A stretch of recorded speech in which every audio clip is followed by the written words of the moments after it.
Hello friends, मैं सी पुनीत जैन आपका स्वागत करता हूं आपके अपने यूट्यूब चैनल पे। आज की वीडियो आपके लिए काफी इंपॉर्टेंट है। आज मैं आपके साथ फाइल करने जा रहा हूं ऑनलाइन ITR-5।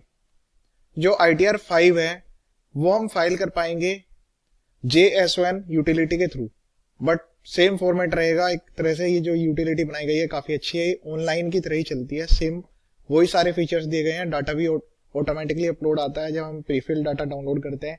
उसके अलावा इसको सबमिट भी हम जो है यूटिलिटी के थ्रू ही कर सकते हैं। डायरेक्ट वेरीफाई हो जाता है DSC के थ्रू या फिर आधार OTP के थ्रू, जो भी ऑथराइज्ड पर्सन है उसके थ्रू यहाँ पर आप फाइल कर सकते हैं। अब बेसिकली क्वेश्चन ये आता है कि जो ITR-5 है वो किसके लिए एप्लीकेबल होती है। तो पार्टनरशिप फर्म के लिए तो एप्लीकेबल होती है, LLP के लिए भी। इसके अलावा जो है AOP, BOI या फिर अदर एंटिटीज जिनके लिए ITR 1, 2, 3, 4 अवेलेबल नहीं है और 7 वो फाइल नहीं कर सकते हैं। 6 कंपनी के लिए होती है, तो इसलिए ITR-5 जो है वो सबसे ज्यादा यूज होने वाली ITR है। अदर एंटिटीज या अदर SSC की हम बात करें तो चलिए स्टार्ट करते हैं। वीडियो को पूरा एंड तक देखिएगा। वीडियो जो है थोड़ा बड़ा हो सकता है, पर लेकिन मैं इसमें पूरी आपको ब्रीफ करूंगा। आपको एग्जाम्पल देकर भी बताऊंगा कि बैलेंस शीट और प्रॉफिट एंड लॉस को आपको किस तरह से कहां पर फीड करना है। ठीक है, तो सबसे पहले हम इनकम टैक्स के नए पोर्टल से यूटिलिटी डाउनलोड कर लेते हैं। ध्यान रखिएगा यूटिलिटी जो है ये अपडेट हो रही है टाइम पीरियड के अंदर अंदर, तो आप जो है लेटेस्ट वाली यूटिलिटी डाउनलोड करें और उसी के साथ ही डाटा फीड करें।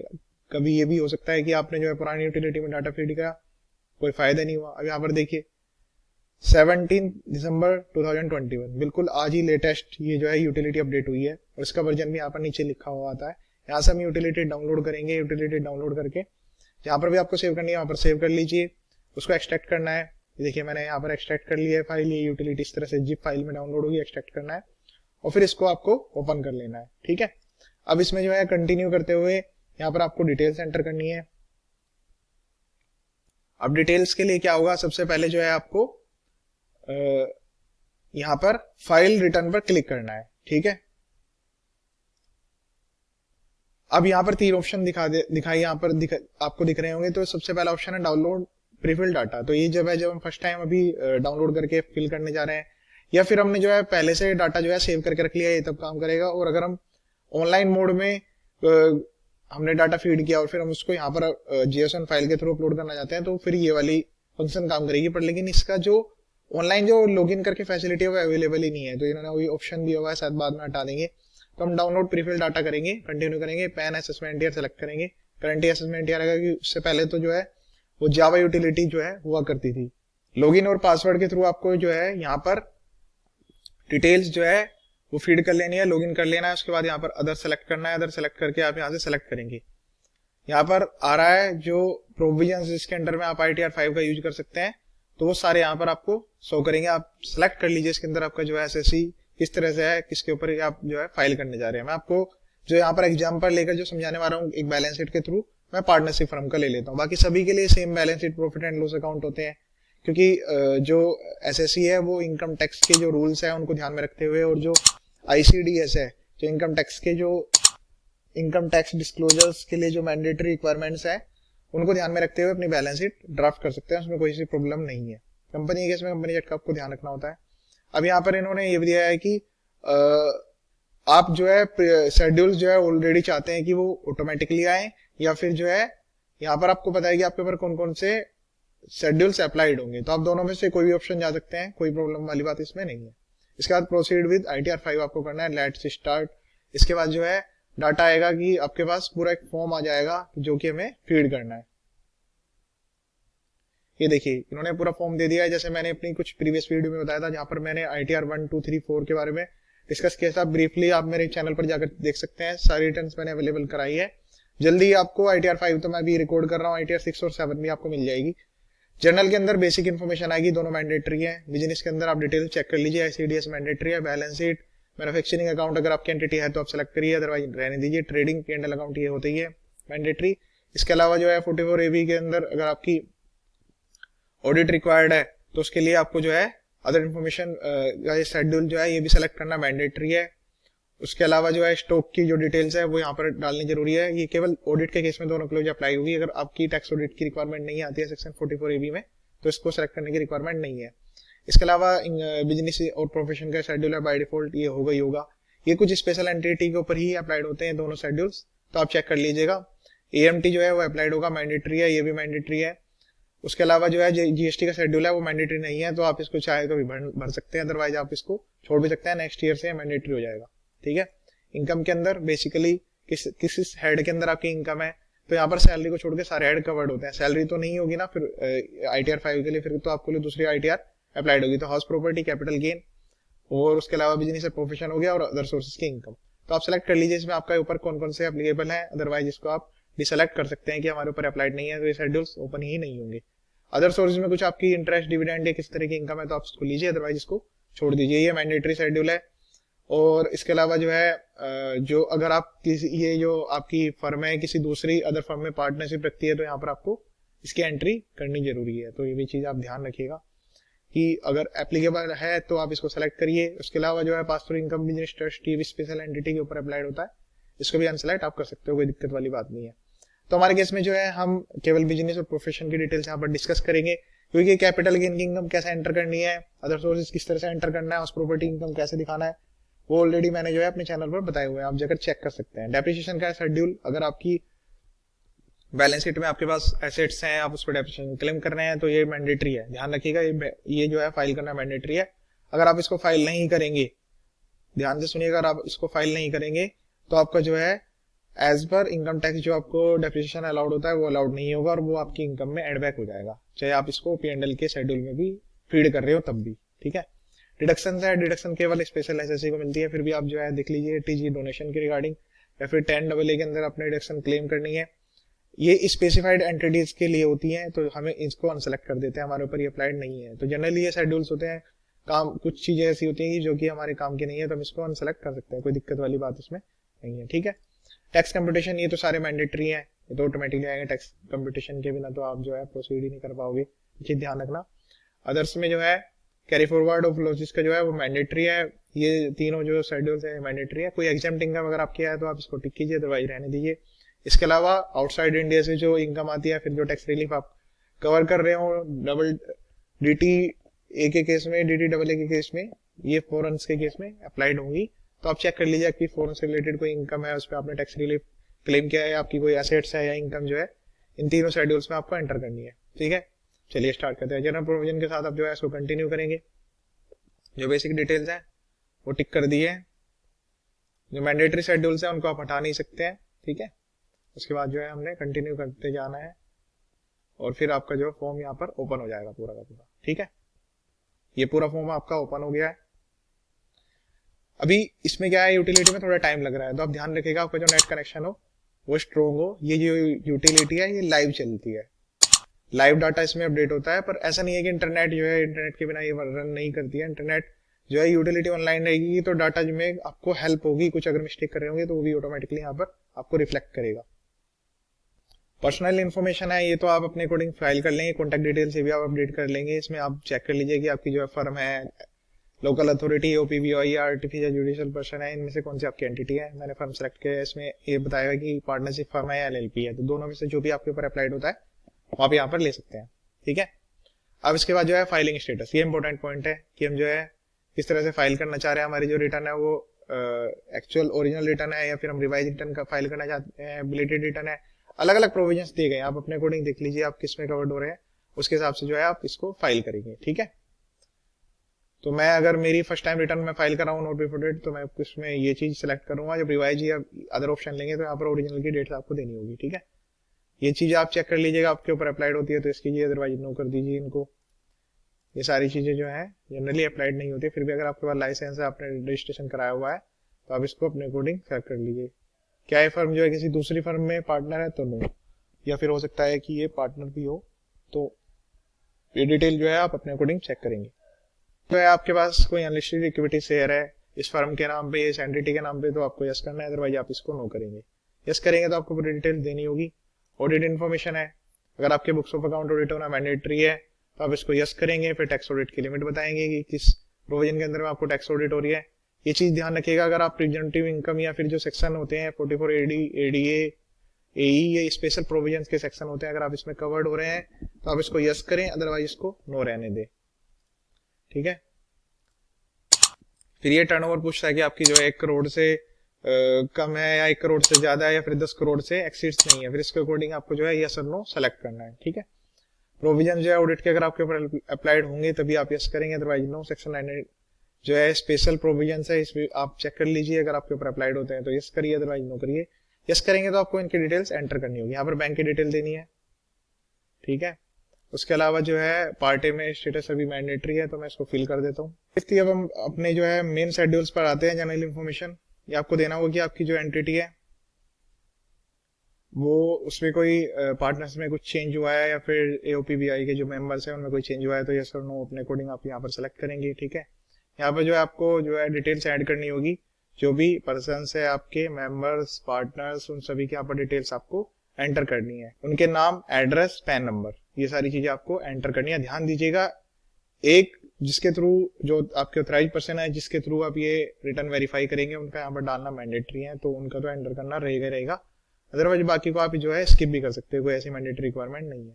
डाटा को सेव करिए। इसके बाद नेचर ऑफ बिजनेस, ये मैंडेटरी है कि आपका जो नेचर ऑफ बिजनेस है वो किस तरह का है। अभी कोई भी सेलेक्ट कर लेता हूँ, ट्रेड नेम जो है अगर कोई है तो डाल दीजिए, वरना ये मैंडेटरी नहीं है। और nature of business at least select करना आपको जो है मैंडेटरी है। ट्रेड नेम में आप जो है फर्म का नाम ही एंटर करिए। अगर आपका जो है ट्रेड नेम कुछ अलग से नहीं है तो कोई ऐसा नहीं है कि ट्रेड नेम लेना जरूरी है, ट्रेड नेम मैंडेटरी, ऐसा कुछ भी नहीं है इसमें। ठीक है, ये भी डाटा हमारा कंफर्म हो गया। अब आ गया हमारा बैलेंस शीट का। तो बैलेंस शीट में सिंपल सा शेड्यूल है, एक तरफ सोर्स ऑफ फंड है, दूसरा एप्लीकेशन ऑफ फंड है। एसेट एंड लायबिलिटी यहाँ पर बात करता है। सबसे पहले हम जो है यहाँ पर अपनी जो है लायबिलिटीज फर्म की एंटर करेंगे। तो मैंने पार्टनरशिप फर्म सेलेक्ट करा है तो इसलिए इस तरह से आ रहा है, या फिर मेंबर में केस में मेंबर आएगा। ठीक है, अब मैं आपको एक एग्जांपल देके बताता हूँ किस तरह से बैलेंस शीट हम क्रिएट करेंगे। तो ये बैलेंस शीट का ऐसा कोई जनरली फॉर्मेट नहीं है, इनकम टैक्स डिपार्टमेंट की तरफ से आप अपने अकॉर्डिंग बना सकते हैं किसी भी तरह से। तो ये रही हमारी बैलेंस शीट। ठीक है, बैलेंस शीट में मैं आपको बताता हूँ, इधर लायबिलिटीज है, इधर एसेट्स हैं, कैपिटल अकाउंट हो गया, कोई ओडीसीसी अगर आपकी है तो वो होगी, duties and taxes, sundry debtor creators. आपके डेटर जो एसेट्स की साइड में आएंगे, क्रिएटर यहाँ पर आएंगे, कोई इंटरेस्ट पेबल है तो वो डिटेल्स। उसके अलावा सैलरी पेबल अगर तो कोई है प्रोविजन, उस तरह से आपके जो है। और प्रॉफिट एंड लॉस में आपका जो है लास्ट ईयर का कोई भी बैलेंस है, लॉस भी हो सकता है प्रॉफिट भी, वो यहाँ पर आपको देखना है। उसके अलावा फिक्स एसेट जो मैंने आपको बताए थे यहाँ पर आएंगे, इसकी डिटेल्स आपको एंटर करनी होगी। दूसरा स्टॉक हो गया आपका, cash in hand, bank account, security deposit, insurance, other TDS receivable आपकी सब फर्म है। तो इस तरह से आप जो है अपनी जो एसेट्स है वो एक साइड में लिखेंगे, दूसरा लायबिलिटी साइड, दोनों का टोटल मैच होगा। जो नेट APL से आपका जो है प्रॉफिट यहाँ पर मेंशन होना जरूरी है। ये रहा बैलेंस शीट का फॉर्मेट। दूसरा मैं P&L का भी आपको दिखा देता हूँ। ये ट्रेडिंग एंड P&L का पूरा फॉर्मेट है, ओपनिंग स्टॉक क्लोजिंग स्टॉक के साथ, क्योंकि मैंने फर्म इस तरह से ली है कि ताकि आपको पूरी चीजें क्लियर हो जाएं। ये फर्म में जो है हमने एज्यूम किया है कि इनकी सर्विसिंग भी है और ट्रेडिंग भी है, दोनों डाटा यहाँ पर दिए गए हैं। ठीक है, उसके अलावा ये मेन एक्सपेंस हो सकते हैं, इस फर्म में ये वाले एक्सपेंसेस हैं ऑलरेडी, आप अपने अकॉर्डिंग चेक कर लीजिए, जरूरी नहीं आपके ये भी एक्सपेंसेस रहे। इस तरह के एक्सपेंसेस है जो कि आपको एंटर करने हैं 1 by 1। ये मैंने एक फॉर्मेट लिया है, कोई जरूरी नहीं है कि आपके एक्सपेंसेस यही हो, आपके एक्सपेंसेस से ज्यादा भी हो सकते हैं, कम भी हो सकते हैं, कुछ अदर्स भी हो सकते हैं, जरूरी नहीं है यही आपके एक्सपेंसेस रहे। ठीक है, चलिए अब चलते हैं अपने नेक्स्ट स्टेप की तरफ, बैलेंस शीट। तो यहाँ पर जो है हम एंटर करेंगे पार्टनर कैपिटल अकाउंट। तो पार्टनर कैपिटल अकाउंट आप यहाँ से देख रहे होंगे, इस तरह से आपको टोटल कैपिटल अकाउंट आपको यहाँ पर एंटर करना है। दूसरा जो है फिर यहाँ पर लोन्स की बात करता है कि आपने किसी तरह का कोई लोन्स लिया है, सिक्योर्ड लोन अनसिक्योर्ड लोन दोनों आपको यहाँ पर एंटर करते जाना है।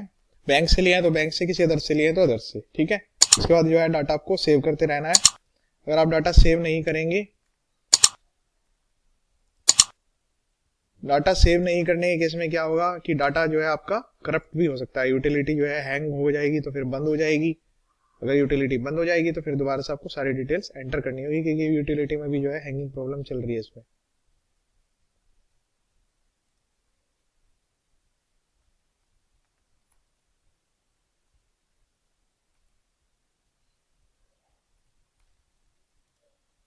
ठीक है, इस तरह से आपको ये जो है डाटा सेव करना है।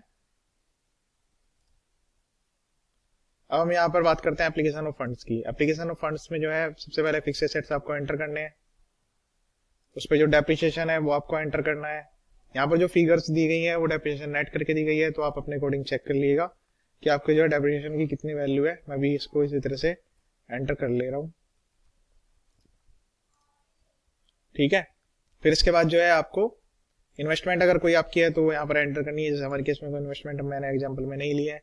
फिर ये आपको सारी डिटेल्स एंटर करनी है जो आपकी इन्वेंट्रीज है। जैसे क्लोजिंग स्टॉक है तो आप चेक करिए कि आपका रॉ मटेरियल वाला है या WIP है या फिर फिनिश गुड्स का है, किस तरह का आपका जो है क्लोजिंग स्टॉक है, या फिर उसमें जो है स्टॉक इन ट्रेड में है क्योंकि ट्रेडिंग के लिए आपने लिया है। सारे एग्जांपल्स यहाँ पर दिए गए, इन्वेंट्री का काफी बिग शेड्यूल दिया गया है, तो आप इसमें से जिसमें चाहें उसमें आप यहाँ पर फिगर एंटर कर सकते हैं, इसमें कोई प्रॉब्लम वाली बात नहीं है। मैं जूम कर लेता हूँ फिनिश्ड गुड्स वाले में, तो मैं भी फिनिश्ड गुड्स में एंटर कर लेता हूँ फिगर।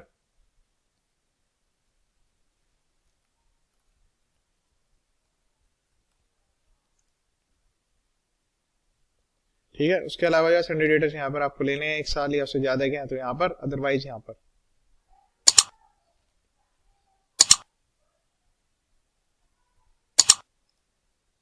ठीक है। इसके बाद जो है cash and bank balance, bank का शेड्यूल दिया हुआ है, कैश का भी शेड्यूल दिया हुआ है।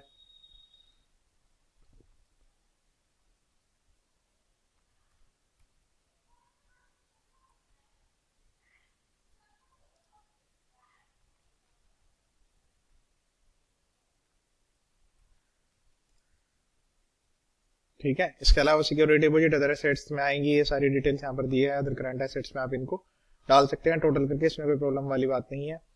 जो TDS रिसीवेबल है वो हम यहाँ पर एंटर करेंगे। Balance with revenue authorities, TDS अभी जो है रिसीवेबल है, TDS पेबल है तो करंट लायबिलिटी में आपका एंटर होगा। ठीक है। इसके अलावा जो है सन्ड्री क्रेडिटर्स आपको यहाँ पर एंटर करने हैं, और जो कोई अदर पेबल्स आपके बच जाएंगे वो यहाँ पर काफी कंसाइज फॉर्म में इन्होंने दिया है। Interest accrued and due on borings, ये सारी चीजें जो है आपको एंटर करनी है, और बैलेंस शीट में भी आप ध्यान रखना है, आपको इनका वेरिफिकेशन लेना है।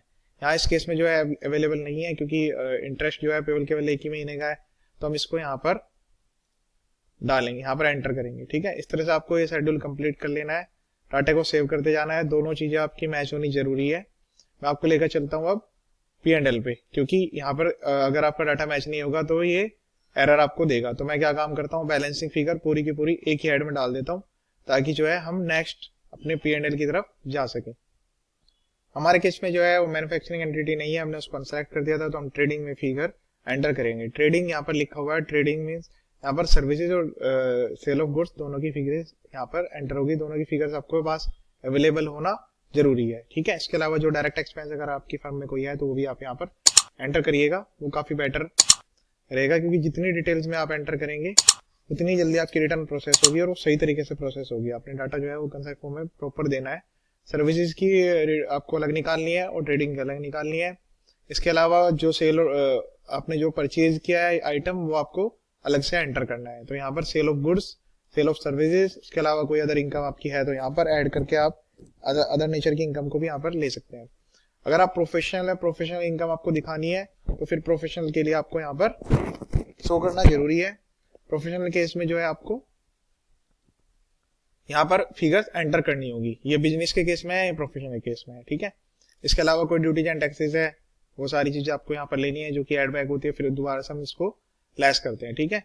यहाँ पर आप वैल्यू डालकर एंटर करेंगे। एग्जाम्पल के लिए हम यहाँ पर जो है सेल ऑफ गुड्स में भी ले लेते हैं।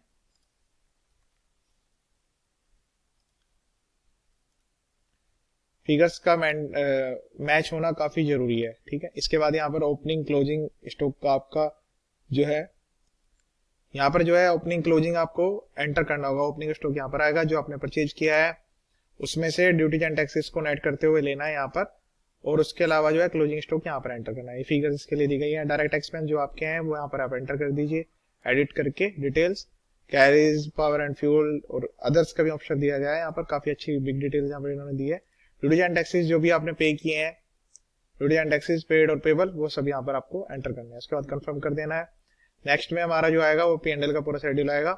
इनकम हमने डाल दी है, अब हम यहाँ पर एक्सपेंडिचर एंटर करेंगे। ठीक है। ये P&L का शेड्यूल है, इसमें आपको एंटर करना है एक्सपेंस। ठीक है। मैं अभी एग्जांपल के लिए यहाँ पर आपको बताने के लिए कुछ ही एक्सपेंस एंटर करूंगा ताकि फिगर्स आपको समझ आए और ज्यादा आपको टाइम ना लगे। ठीक है। इंटरेस्ट के लिए सेपरेट सेक्शन दिया गया है, तो इंटरेस्ट आपका यहाँ पर एंटर होगा। डेप्रिसिएशन के लिए अलग से दिएगा, यहाँ पर एंटर होगा, पर इसके लिए आपको डेप्रिसिएशन शेड्यूल फिल करना होगा, अदरवाइज यहाँ पर आपको अलाउड नहीं किया जाएगा। उसके अलावा जो प्रोविजन है करंट टैक्स के, डेफर्ड टैक्स के, वो सब चीज यहाँ पर एंटर करनी है। कोई आपका जो है बैलेंस आ रहा है ब्रॉट फॉरवर्ड, वो यहाँ पर आपको लेना है। एप्रोप्रिएशन के थ्रू आपने जो है कुछ अमाउंट ट्रांसफर किया है तो वो यहाँ पर आना है, और जो ट्रांसफर टू रिजर्व सरप्लस है ये मेन वैल्यू वही होनी चाहिए जो आपने बैलेंस शीट में ट्रांसफर किया है। ठीक है, ये जो नीचे वाले प्रोविजन है प्रीएम्प्टिव के केस में अप्लाइड होते हैं। हमने वहां पर देखा कि हमने प्रीएम्प्टिव सेलेक्ट नहीं किया है, हम प्रीएम्प्टिव इनकम के अंदर फाइल नहीं कर रहे हैं, तो ये हमारे लिए अप्लाइड नहीं होगा। No books of account cases में केवल 4 फिगर आपको एंटर करनी होती है, तो ये नो बुक्स ऑफ अकाउंट वाला भी केस हमारे ऊपर अप्लाइड नहीं है। सेक्शन 44 AA के AA के अकॉर्डिंग आपको चेक करना है कि आपको बुक्स अकाउंट मेंटेन करने की रिक्वायरमेंट है या नहीं है, तो वो चीज कंफर्म कर लीजिएगा। वैसे जनरली केस में जो है उसमें टर्नओवर की जो लिमिट ऑफ प्रॉफिट की लिमिट जो है वो काफी लोअर दी गई है, तो आपके केस में अप्लाइड हो गई है अगर आप जो है ITR 5 फाइल करने जा रहे हैं। अदरवाइज तो आप नो बुक्स ऑफ अकाउंट के केस में भी जा सकते हैं और अपनी रिटर्न को फाइल कर सकते हैं, इसमें कोई दिक्कत वाली बात नहीं है। ठीक है, अब यहाँ पर जो अदर एक्सपेंस है वो कहाँ डालने हैं, मैंने आपको इंटरेस्ट बता दिया, डेप्रिसिएशन बता दिया और प्रोविजंस बता दिए। ठीक है, ये हेड आपको यहाँ पर मिलेगा debits to profit and loss account. इसमें डिटेल में क्लिक करेंगे तो पूरे आ जाएंगे नंबर से, आपको सारी डिटेल सारे खर्चे यहाँ पर दिए गए हैं। हमें अपनी जो हमने प्रॉफिट एंड लॉस अकाउंट बनाया उसमें से एक एक खर्चा चेक करना है, कौन सी डिटेल्स इसके अंदर एंटर करनी है, इंश्योरेंस, सैलरी, अकाउंटिंग चार्जेस। ठीक है, तो जो हेड्स यहाँ पर दिए गए हैं ऑलरेडी वो तो आप इनके अंदर एंटर करेंगे, ध्यान से आप रीड कीजिएगा। पॉइंट नंबर वाइज सारे एक्सपेंस मोर और लेस सारे एक्सपेंस कवर किए गए हैं। सैलरी के इसमें ब्रॉड शेड्यूल दिया गया है, तो यहाँ पर भी पूरा कवरेज इन्होंने दिया है। इसको आप यस और नो ध्यान से सिलेक्ट करिएगा। अगर आपने कोई कंपनसेशन पे किया है नॉन रेजिडेंट को तो यस, इसके अलावा आपके इसको एक शेड्यूल और फाइल करना पड़ेगा, जनरली केस में नो रहता है, तो उसको आप जो है ध्यान से नो करके सेव करिए, अदरवाइज ये आपको नेक्स्ट विंडो पे नहीं जाने देगा। ठीक है, कमीशन की इनकम स्पेशली यहाँ पर स्पेसिफाइड होती है, प्रोफेशनल की इनकम अलग से दिखानी होती है, तो वो भी आपको चेक करनी है। ठीक है, इसके 2 पेज यहाँ पर इन्होंने दिए गए, रॉयल्टी ये प्रोफेशनल फीस यहाँ पर एंटर करना है, 31 32 को अलग अलग दिखा दिया इन्होंने। फिर 33 में जर्नल प्रोविजंस को लेते हुए सारे एक्सपेंडिचर की लिस्ट दी है, जो भी आपके ऊपर अप्लाइड हो रहा है वो यहाँ पर आप लिख दें। इसके बाद ऑडिट फीस, सैलरी और रिम्यूनरेशन टू पार्टनर वो यहाँ पर आपको एंटर करना है। फिर भी इसके अलावा जो यहाँ पर मेंशन दिए गए हैं उसके अलावा आपको कोई एक्सपेंस बच जाता है, जैसे ये एग्जांपल के लिए printing and stationery, bank charges, या उसके अलावा जो है कोरियर चार्जेस हो गए, और कौन से हो गए, उसके अलावा मेंटेनेंस एक्सपेंस हो गए जिनका उन्होंने हेड नहीं दिया है, वेब डिजाइन एक्सपेंस हो गया जिनका उन्होंने हेड नहीं दिया है, तो उस तरह का एक्सपेंस यहाँ पर आप एंटर कर लीजिए और उस डाटा को सेव कर दीजिए। बैड डेब्ट्स अगर आपका कोई है तो पैन नंबर डालना मैंडेटरी, आधार की मैंडेटरी रिक्वायरमेंट नहीं है, अमाउंट दीजिए। बैड डेब्ट्स जो भी आपने यहाँ पर 1 लाख रुपए से ज्यादा के बैड डेब्ट्स हैं उनकी वैल्यू आप यहाँ पर एंटर करिए और डाटा को सेव कर दीजिए। ठीक है, तो यह रहा आपका पूरा प्रोविजन के साथ साथ पूरा का पूरा शेड्यूल। मैंने आपको बता दिया कि आपको किस तरह से ये शेड्यूल फिल करना है। ठीक है, इसके बाद डाटा को कंफर्म कर लेना है, ये आपका शेड्यूल फिल हो गया। अब यहाँ पर हमें चेक कर लेना है जो हमने डिटेल्स एंटर की है वो करेक्ट हुई है नहीं हुई, एक बार क्रॉस कंफर्म करना है। ये शेड्यूल हमारे ऊपर अप्लाइड नहीं होता है, ये जो है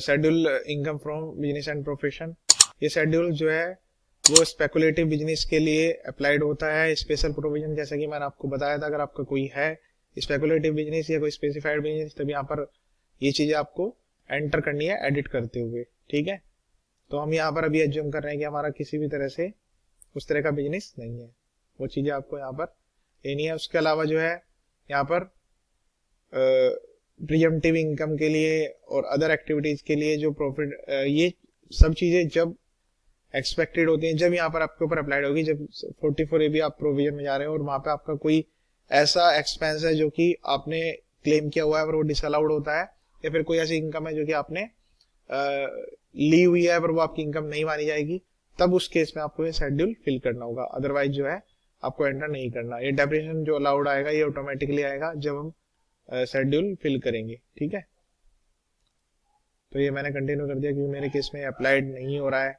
स्पेसिफाइड बिजनेस भी कुछ नहीं है।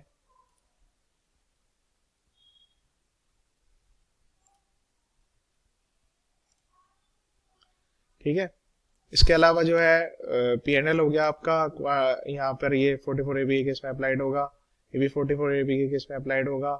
हाँ, ये वाला प्रोविजन मैंडेटरी है, DPM DO, इसके अंदर आप जो है डेप्रिसिएशन की डिटेल्स एंटर करेंगे। यहाँ पर आपको बस केवल डेप्रिसिएशन जो है प्लांट एंड मशीनरी से रिलेटेड जो है यहाँ पर आपको एंटर करनी है। ये डेप्रिसिएशन की वैल्यू खुद कैलकुलेट करेगा, आपको यहाँ पर वैल्यू एंटर करनी है जो भी लास्ट WDV थी। एडिशन अगर आपका हुआ है 180 डेज से ज्यादा या कम वो यहाँ पर आपको एंटर करना है, ये ऑटोमेटिकली कैलकुलेट करेगा और जो WDV दिखाएगा जितने रेपिटेशन यहाँ पे अलाउड होगा वो आपका मैच होना जरूरी है, अदरवाइज ये आपकी इनकम में एड बैक हो जाएगा ऑटोमेटिकली। ठीक है, प्लांट एंड मशीन से रिलेटेड वहाँ पे दिया हुआ है। लैंड बिल्डिंग इसके लिए यहाँ पर इन्होंने ऑलरेडी दिया हुआ है, लैंड पे किसी तरह का भी रेपिटेशन अलाउड नहीं होता है। और आपकी अगर लैंड है तो उसकी वैल्यू आप यहाँ दीजिए, क्योंकि आपकी जो टोटल एसेट्स जो वो आपने बैलेंस शीट में फिगर एंटर किया है वो यहाँ पर आपके जो है ब्लॉक से मैच होनी जरूरी है, अदरवाइज इसके बाद अगर आप ऐसा नहीं करते हैं तो फिर उसके बाद नोटिस आएगा। तो ये हमारा शेड्यूल फिल हो गया। हाउस प्रॉपर्टी और ये हम चीजें कवर नहीं करेंगे। डेप्रिसिएशन के शेड्यूल की समरी आप यहाँ पर चेक कर लीजिएगा कि जो हमने फिल किया है वो सही है नहीं है। आपका जो अगर करंट ईयर में कोई लॉस है वो यहाँ पर आपको शो करेगा। कोई ब्रॉड फॉरवर्ड लॉसेज आपके पिछले साल के और करंट इनकम से आप एडजस्ट करना चाहते हैं तो डिटेल्स यहाँ पर ऑटोमेटिकली आएंगी। कैरी फॉरवर्ड ऑफ लॉसेस ये देख लीजिए, ये आपको एंटर करना है, मैनुअली आपको एंटर करना होगा कि आपका किस किस साल में कितना कितना लॉस है, तो यहाँ पर आपको एक एक करके एंटर करना जरूरी है। ठीक है, तो ये चीजें आपको चेक करनी है और यहाँ पर फिल करनी है एक एक करके। इसके अलावा हम ये वाले प्रोविजंस कवर नहीं करेंगे। कैपिटल गेन्स के लिए अलग से मैंने वीडियो प्रोवाइड की है और डिडक्शंस भी इसमें कुछ नहीं है। जो ICDS है वो मैंडेटरी प्रोविजन है, वो आपको एंटर करना जरूरी है। तो ये भी आप एक बार देख लीजिएगा एड डिटेल्स में कि आपने इन अकाउंट इन प्रोविजन के रिगार्डिंग आपकी कितनी कितनी अमाउंट है और आपने किस तरह से उसकी एडजस्टमेंट दिखाई है, अगर कोई एडजस्टमेंट है तो। इसके अलावा चैप्टर 6 की डिडक्शन जो भी आपने अगर क्लेम करनी है तो वो ले लीजिए आप। AMT के प्रोविजंस अप्लाइड होंगे, अल्टरनेट मिनिमम टैक्स, तो वो चीजें ऑटोमेटिकली यहाँ पर आएंगी, आप वैल्यू को चेक करिएगा। इसके अलावा जो है स्पेशल रेट से कोई टैक्स है तो वो यहाँ पर आएगा। कंप्यूटेशन ऑफ इनकम आपको यहाँ पर टोटल आपकी कंप्यूटेशन शो होगी कि कितनी कितनी इनकम है, उस पर कितना कितना टैक्स आ रहा है। तो ये चीजें आपको चेक करते जानी है। और इसके अलावा जो है नेट जो भी आपका टैक्स बनेगा ऑटोमेटिकली यहाँ पर कैलकुलेट होगा यूटिलिटी के थ्रू।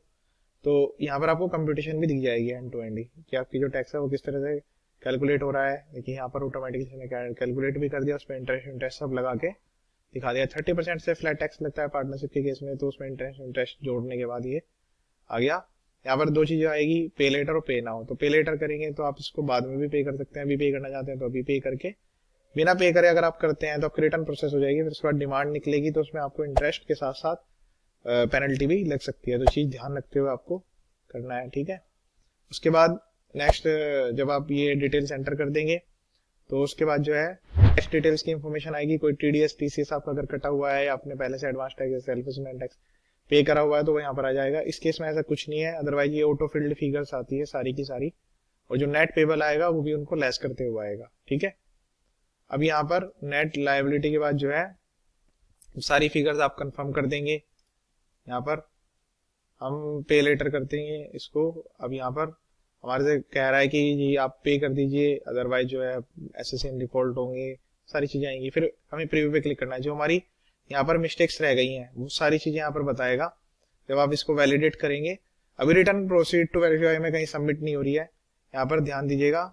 यहाँ पर जो है यहाँ पे आपको प्लेस एंटर करना है, नाम और एड्रेस, पैन नंबर वही होना चाहिए जो आपने पार्टनर्स या ऑथराइज पर्सन की डिटेल्स में एंटर किया है। जब तक आप वो नहीं एंटर करेंगे तब तक ये प्रोसीड नहीं कर पाएंगे आप। अब देखिए यहाँ पर जो है इन्होंने एरर दी है कि आपने जो है ट्रेडिंग अकाउंट में फिगर्स एंटर की है बट आपने जो है सिलेक्ट नहीं करा कि आप नेचर ऑफ इनकम क्या है और दूसरा फोन नंबर। दोनों एरर हम जैसे ही ठीक करेंगे उसके बाद हमारी जो है सबमिट के लिए तैयार हो जाएगी। एरर रिमूव्स होते ही जैसे ही आपको आपकी सारी एरर खत्म हो जाएंगी तो आपको ये मैसेज शो करेगा यहाँ पर वैलिडेशन सक्सेसफुल। उसके बाद जो है प्रोसीड टू वेरिफिकेशन पे क्लिक करना है। लॉगिन से लॉगिन क्रिएट, लॉगिन तो ऑलरेडी आपका क्रिएटेड हो गई, लॉगिन पासवर्ड डाल के आपको कंटिन्यू कर लेना है। उसके बाद दो ऑप्शन आएंगे, आधार या फिर DSC, उनके थ्रू आप सबमिट कर सकते हैं। तो मैंने कंप्लीट प्रोसेस बता दिया आपको ITR 5 करने का, पूरा तरीका मैंने आपको बताया है। आप सिंपली जाइए ITR को फाइल कीजिए। फिर भी अगर आपको कोई प्रॉब्लम आती है तो आप मुझे कमेंट लिख सकते हैं, ईमेल पर ईमेल कर सकते हैं, आपकी पूरी हेल्प की जाएगी। इसके अलावा कुछ प्रोविजन जो कि स्पेशल केसेस में अप्लाइड होते हैं वो यहाँ पर हमने कवर नहीं किए हैं। आपको ऐसा लगता है कि आपको उनमें प्रॉब्लम आ रही है तो आप जो है ईमेल पे ईमेल कर सकते हैं, आपको रिप्लाई मिल जाएगा। मेरे चैनल को आप सब्सक्राइब कर लीजिए ताकि आपको इसी तरह से अपडेट्स मिलती रहे। वीडियो देखने के लिए थैंक यू सो मच।